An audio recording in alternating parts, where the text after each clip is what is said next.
కాదు. అయితే అందులో యొక్క పార్టీస్ ఎవరు అంటే వాది, ప్రతివాది. ఈ వాది అనే వ్యక్తి ఎవరిని పిలుస్తాం? ప్లెయింటిఫ్ అని. ప్రతివాది అనే వ్యక్తిని రెస్పాండెంట్ అని పిలుస్తాం.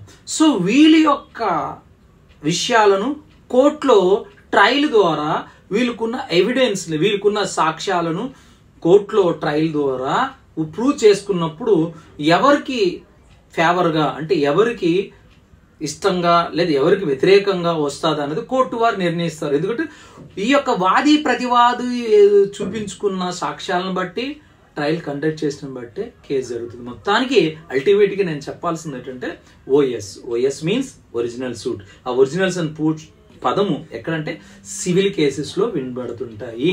ఆ ఒరిజినల్స్ అంటే ప్రథమ దావా. ఆ ప్రథమ దావాలు ఉన్న పార్టీస్ ఎవరయ్యా అంటే ఇద్దరు. ఒకరు వాది, ప్రతివాది.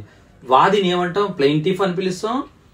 ప్రతివాదిని రెస్పాండెంట్ అని పిలుస్తాం. ఈ విషయం మీరు తెలుసుకోవాలని కోరుకుంటూ మీ లాయర్ గణేష్. జై హింద్.